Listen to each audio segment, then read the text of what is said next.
Hello and welcome back to Drumcast. I'm Darren Mathis and this is Pepper. I'm going to go through my process for putting a drum head on and tuning it. Push down firmly on the head, make sure it's seated. This one only has 5 tension rods, so it should go pretty quick. I like to spin these, make sure they're finger tight, but with these Optimount systems you can't really do that too well because you can't come in from the side because there's these big rubber washers here, gaskets, so you have to spin them from the top. That's about the only thing I don't like about them. So I just get them started, get them threaded a few turns. Now they're all started, and then I'll use this thing. This is just a cordless screwdriver, Black & Decker, rechargeable, and I use this bit. It's a drum key bit I got from DW. And I'll just go around and tighten them down. No, I'm not going to tighten them down. Actually, I'm just going to get them screwed down, but stop before they get the tops of the tension rods touch the washers.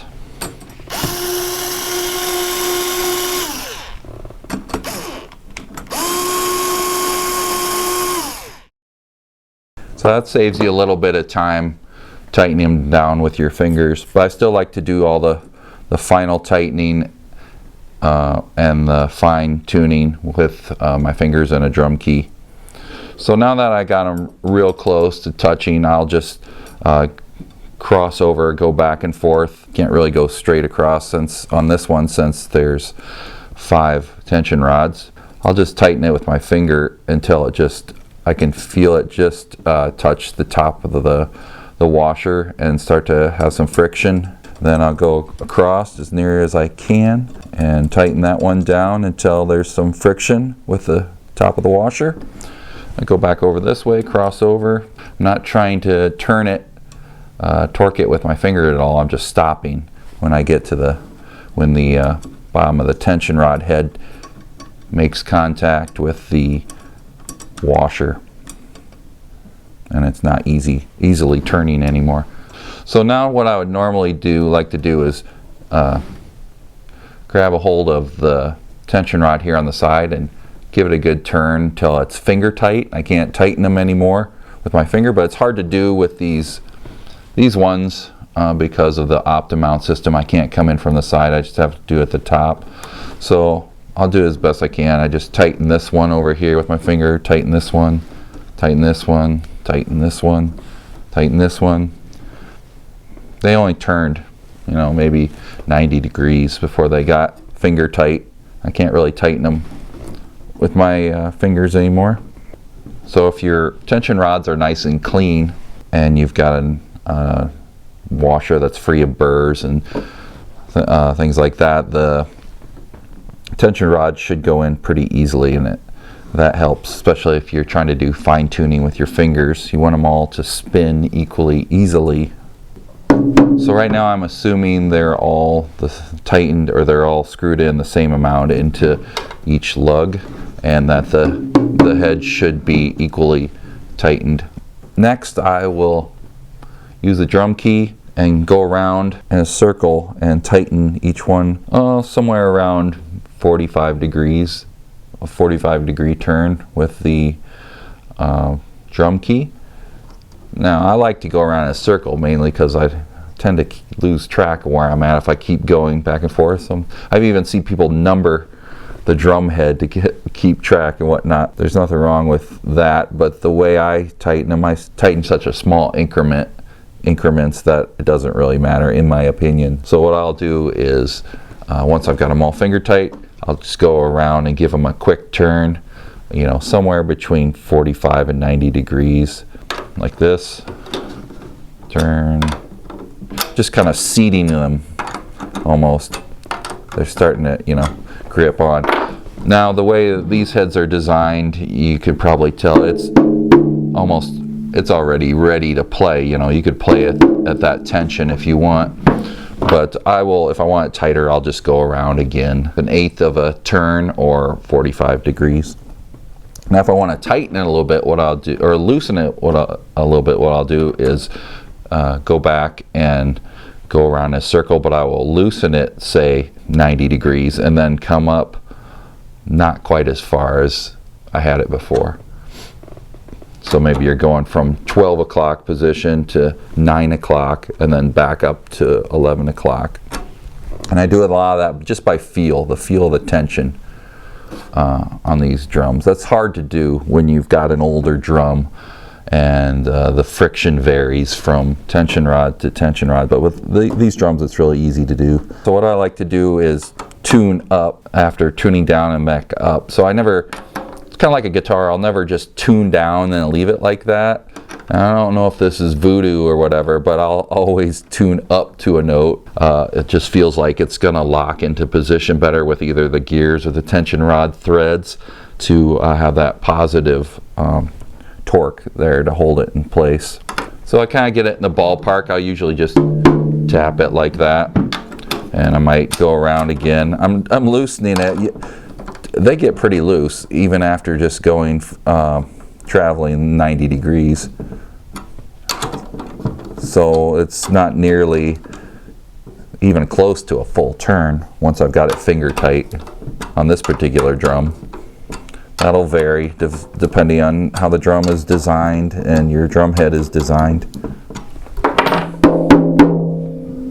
I don't really go for specific pitches. I will tune all the drums and then kind of see how they relate to each other, see if there's a good interval. Sometimes people will go for a specific interval like Here Come the Bride.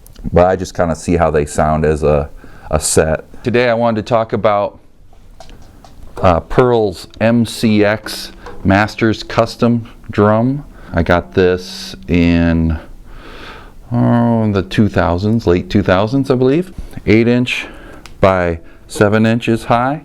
I just got some new sizes of rack toms because my other toms were 10 inches by 8 inches and 12 inches by 10 inches or by 9 inches. Anyway, I got as short a toms as I could. I just ordered them custom through Drums on Sale. Had to wait a better part of a year for them. That's fine. Better than getting a whole new set because I really wanted to just experiment with some shorter toms. Easier for placement. I like the sound of them. I'm sure at some point I'll like to switch around, go back to the other ones. It's nice to have some options. And I was surprised they still make these, or will still make these. All maple shell in pewter glass finish. And that is a wrap made of this material, which you can get from a place like Precision Drum Company that rewraps drums. And in fact, I checked into getting another drum of mine rewrapped rather than buying new drums or a new drum. But I just figured if they're still available, I'd just special order them since I hadn't really had any practice with that. A lot of people will say the downside to wrapped finish is that it dampens the resonance of the drum because you've got this plastic or whatever kind of material this is on the top. And by the way, this is a sample I got from Precision Drum Company. I think if I'd get them rewrapped, I'd probably go with them last time I checked because they had a lot of good advice and very helpful and seemed to be pretty popular. But this is the exact material that I believe Pearl uses. So it's not a proprietary material that you can get just from Pearl. With the wrap, I'd noticed too that if you hit this with something, say floor tom leg or some pointy metal object, it's probably more likely to glide off of this and then dig in, because on my Prestige Session Select it was lacquered finish, so it didn't have a separate wrap on it like this. And I remember it got a few gouges in it, though I had no idea where they came from. I mean, it didn't affect the tone or anything like that, but you did notice them a lot easier. And maybe there are gouges on this I just can't see because it's so sparkly, but it seems like this material would resist those gouges and bumping into things a little bit more. I have a friend who plays, and if he's outside he'll notice the drums get wet, or he's had his lacquered kit, DW kit, rained on, and he thought, you know, if it was something like this it'd be more weatherproof. But Not sure I would notice any difference between the resonance. These resonate fine anyway. I always muffle them with something anyway. So this is stuff that Precision Drum Company recommended for applying drum wraps. This is a water-based adhesive, and so it has a little bit of a advantage probably over your regular contact cement, and that it wouldn't mess up your drum quite as much. One of my floor toms from Pearl, the wrap right where the seam occurs was coming apart, and so I had to get a whole bottle of this, and I just used a little paintbrush and dabbed a little inside the shell where it was coming apart on either side, let it dry, pushed it together. Hasn't come apart since. This comes with the OptiMount mounting system. There's no mounting hole drilled in it. The brass inserts, those supposedly have more grip on these tension rods, so they're less likely to move when you screw them in there. Comes with, this came with the clear Ambassador Remo head on the top. I have an Ambassador coated on there right now. This is called Pearl Master Cast Hoop. Really solid. Here's what the bearing edge looks like. The more steep the angle, the less wood you're going to have touching the head, and it'll probably ring out more. As opposed to a less steep angle, say 45 degrees or something like that, or less, you're going to have more of the head touching the wood. So you might like how that feels or sounds, because maybe it's resonating with the wood more, or it's slightly dampened. Oh, there's a little plastic wrap on there. Never saw that before. It's like you get on a guitar pick guard. Here's the seam. You always try to have the seam under the lugs like this, which is the case with my floor tom, but still it was curving up a little bit. I could see in the space, so I just put a little, like I said, put a little glue in there, that contact cement, and after it dried, held it down. Whether you're looking for a new drum kit or used Pearl or any other brand, hopefully this will give you some perspective about just a few things I like about this one. If you have any comments or whatever, feel free to put them in the comment section. Thanks for tuning in, and until next time, keep practicing, and God bless.